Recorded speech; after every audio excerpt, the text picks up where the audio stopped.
matcha this morning. And then go to the gym. Yesterday was a rest day. And do some upper body work. And I'm gonna take you with me.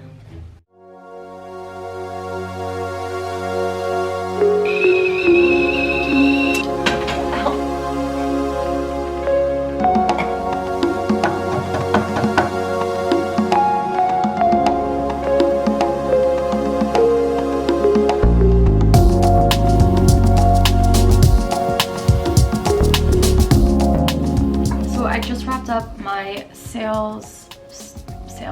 I just wrapped up, well, sales calls, but client calls and also new clients calls and work that I do in the morning. I kind of like wake up and assess how I feel, and that dictates like what, if I'm gonna go straight to the gym or if I'm gonna spend a few hours working. And now it's 10 a.m. and it's 10:15 and I am a little shaky. I was gonna go straight to the gym, but I think I need to have like a little bit of food before I go just so I don't get really shaky while I'm down there. And then I'll take you to the gym with me and we will get started. So I'm just making oats for breakfast. I normally have old-fashioned rolled oats, like the quick kind that you can make. And I made a video about what I'm eating in a day recently and it's still pretty much the same. We haven't changed my macros. But yeah, I usually have oatmeal, egg whites, and some peanut butter, so I get the proteins, the fats, and the carbohydrates. Right now, I'm just gonna have a little bit of carbohydrate. Just have the, I think I'm just gonna have the oatmeal right now. Because if I have like everything, the eggs and everything, I'm gonna be too full to work out. Oh, I'm so hungry.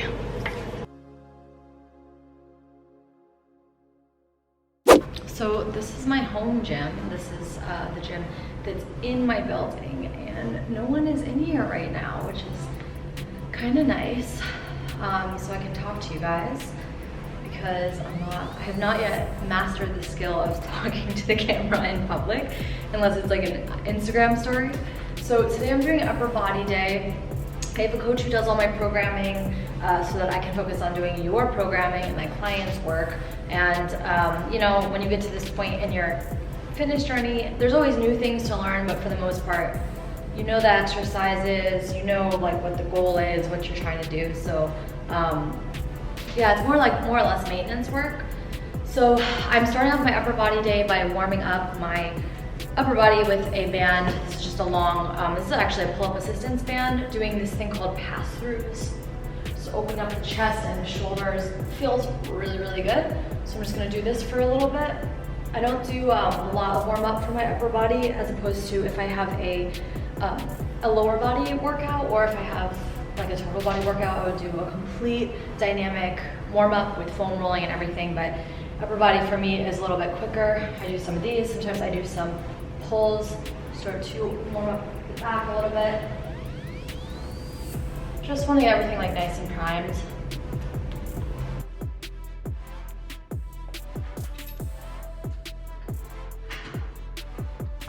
So the first set I'm doing to sort of warm up is a close grip lat pull down. I'm working my lats and my back with this, and we have a closer grip, and I'm just taking my time and going slow to really focus on the contractions in my back and really feeling the muscle as I pull down nice, slow, and controlled. So my gym actually does not have a squat rack or an overhead, like it doesn't have a squat rack. So for overhead press and squat, I use this pull-up. It's really a pull-up bar, but I use this just to like rack the barbell on, and it's not even a real barbell because it's small, but it's what we have here, and you know, it's more convenient for me to work out at home with my schedule, so we just get it done, and I can always add weights. Next up, I'm doing another straight set of overhead press using a smaller barbell, and I'm doing 4 sets of 10 here, going slow, making sure that I keep my pelvis tucked in, glutes nice and tight, core tight, and I'm just pressing overhead, making sure that I line the bicep in line with my ear.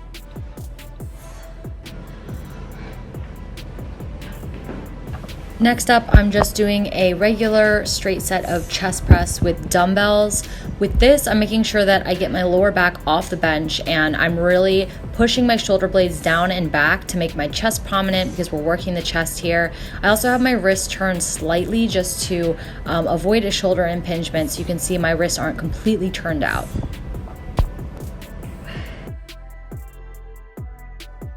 Next up, we have a seated cable row, and I'm taking these really slow and heavy and just going super slow and feeling the contraction, really working on that mind-muscle connection, pulling back, squeezing, and then nice and slow on the way out.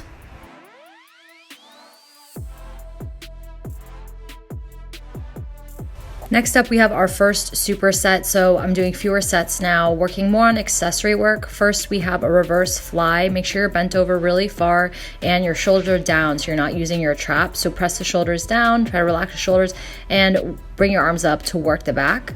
I'm supersetting this with a seated dumbbell hammer curl to work the biceps.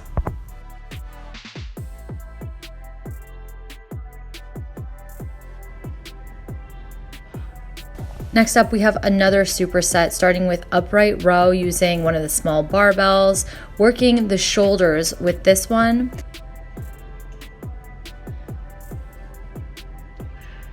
And we're supersetting this with dumbbell crossover curls. So I'm gonna stand and do one arm at a time. This is mostly targeting the biceps. Just have one more superset left. And I realized that if you follow me on Instagram, or even if you're one of my clients, you'll probably have noticed that in the last 6 months or a year, I've transitioned away from full body workouts, which I used to be all about full body workouts. I still am, especially for petite women, really gets the metabolism up, gets the heart rate up. If you're very far along in your health journey, it's all relative, but I've been working out for 18 years and full body workouts are a fantastic way to burn calories, but it gets to a point where you're gonna need a little bit more stimulus to the muscles to make them grow. So I switched over to a more, it's still very metabolic, I have total body workouts that I still do, it's just not every day. And now it's more focused on higher sets and hypertrophy and building muscle through more, it's kind of a blend of the Smalletics method and then also bodybuilding to really stimulate the muscles. So that's why this training style is a little bit different than what you would normally see on my Instagram. But Petite Power is my program for petites, and I also have Petite Power Progressed, which is for clients who have graduated from Petite Power and moved on, and that program teaches more of the style. Petite Power Progressed teaches more of the style that I do today. So that's just also to let you guys know where my training is at right now. Last superset, finishing off with push-ups, trying to keep my form good, keep my body straight and the pelvis tucked under, and finishing off with front plate raises, so you're working the shoulders, and I went pretty heavy with these. I probably should have dropped down, but just take it slow and keep your core braced the entire time.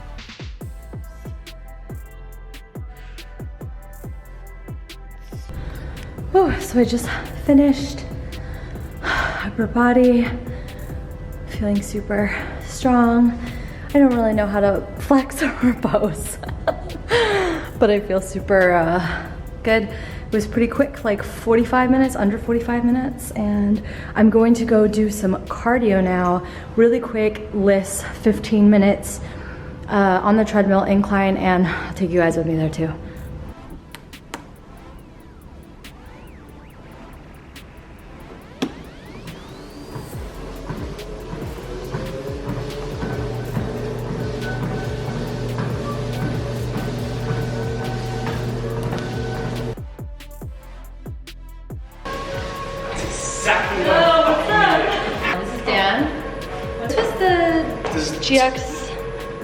G7X. Are you okay? Are you okay? Oh, dude, that was crazy. Oh my god, I've done that before. It's really terrifying. Are you okay? You're okay, right? After slow motion. So I just finished on the treadmill, and every single time, every day after I work out, I do take a good amount of time to stretch and just cool down and do some of the recovery stuff, sort of like prehab stuff. I usually stretch muscles I used, or just stretch whatever feels good. Like it's like a 5-minute. I don't just like rush into my day or like go to the shower, like make sure like I'm really cooled down, stretch my muscles, do static stretching. So that's what I'm gonna do now.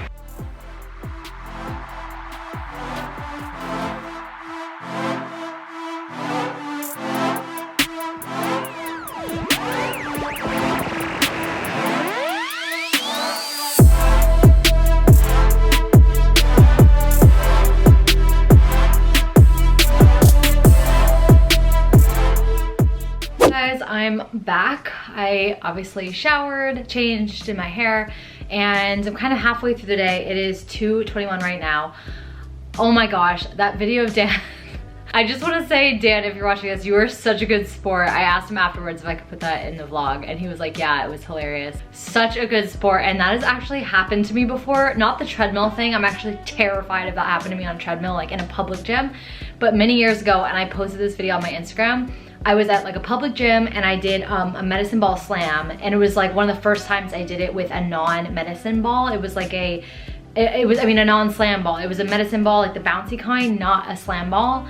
And it came back up and popped me in the lip, in the face. It was like, literally everyone in the gym came over and was like, are you okay? I was bleeding like in my lip, and it was just like, it was so mortifying. So anyways, Dan, you are a really, really good sport for letting me put that in the video, and yeah, really good sport. So today I did want to touch on bloating and how you can decrease bloat.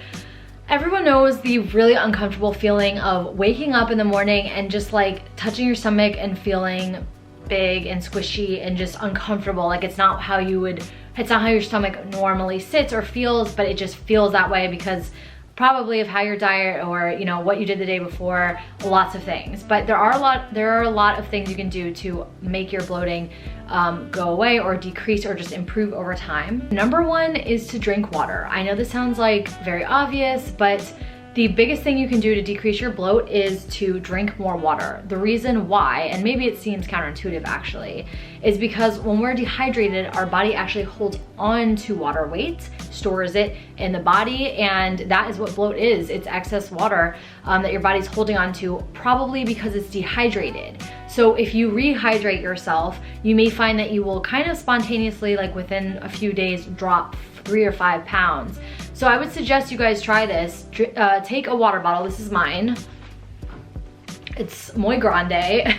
And drink a gallon of water for the next week and see what happens with your bloating. So besides drinking water, which is the #1 top tip that I have for you guys, there could be that you have a possible food intolerance. So there might be something that you're eating that's triggering some bloating. Usually bloating can be a sign of a food intolerance. So I would recommend keeping a food journal of what you're eating and then how you're feeling afterwards. And if you start to see a pattern, then you know that you might have some digestion issues with a particular type of food.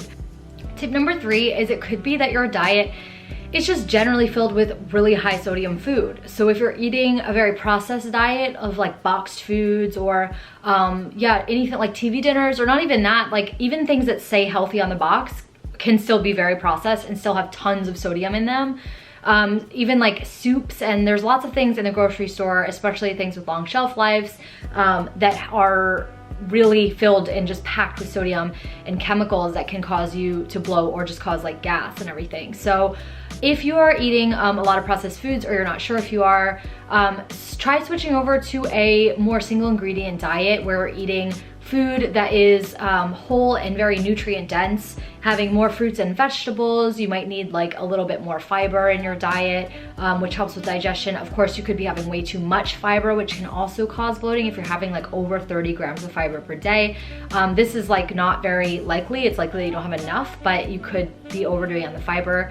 So just try to have some lean meats and proteins. Try to have I'm not gonna say clean because I don't believe food is like clean or dirty or anything, but just having more single ingredient foods rather than foods that have tons of ingredients in them, which is usually what's found in like the center of the grocery store. That can help a lot with bloating as well. My last tip for you is if you still have bloating after trying drinking more water and taking a look at your diet and ruling out intolerances, my recommendation would be probably to try a digestive enzyme, which you can take at every meal. These ones are super great for helping you digest food and break down the food so you can absorb the nutrients and just get more out of your food. They help with digestion, and that could be all you need as well. But I always say, before you start adding in supplements to your diet, make sure that you can't get to the bottom of the issue, the heart of the problem first, and just like cure it or resolve it just out of some easy, quick lifestyle changes. So those are my main bloating tips. We're gonna get on with the vlog. I thought I would just sit down and tell you guys, like, the bloating is normal and it happens in everyone's diet, especially around our time of the month and everything, but usually it's a sign of dehydration. I know that when I started drinking, and I'm only like 1 liter down today, I'm actually slacking. When I started drinking a full gallon, which is basically, I refill this 4 times a day. This is 32 ounces. When I started drinking a gallon a day, I lost a few pounds of weight, which was water weight, and I would wake up and my stomach would just like feel flat. It wouldn't feel like puffy or like inflamed or bloated, which is such a good feeling, because then when you go to pick clothes out of your closet, you feel confident and you like want to wear your clothes and everything. So I suggest that you guys drink more water as a starting place. So I have a few more minutes. I'm gonna do some like office work, and then I'm gonna head into the city. I have 2 clients today, and I'll probably bring you guys with me, so that'll be fun. I've never brought you to the gym that I train at. I have a couple clients that I train in the city, New York City, and yeah, you'll hopefully meet some of my coworkers if they're there, and yeah, will be fun. And I'll bring you guys with me.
I just was laughing alone in the elevator. Yeah, it's filming right now. I just got a new one. I'm getting a nice one. A Sony. Are you getting a Canon? Sony? Yeah. Alpha? It's one of those lines? Yeah. Those are really good. Sony A7. Because I had a Sony before. Yeah. And it was a crop. Now it's a full frame, and the sensor is like really fast. They're really good cameras. Hi. Hi. Are you doing it for videography or photography? Whoa. Nice. I want to start doing like more stuff with them myself. That's awesome. And then I just like want to do it for fun, so like maybe just be like a side. Awesome. Cool. That's great. What's up, Brian? Yeah, you're hilarious. Paint me like one of your French girls. Is that one of them? Yes. So I'm headed home now. Finished with my 2 clients, and I stopped by the grocery store. Hope you can hear me because this wind is a little aggressive. I stopped by the grocery store, grabbed some fruit as dessert tonight because I do have some carbs left over that I want to fill up. And yeah, I hope you guys like this vlog. Let me know in the comments if you do, and I'll do more vlog style videos. And yeah, great day. Hope you guys have a lovely day, and we'll chat soon. Bye.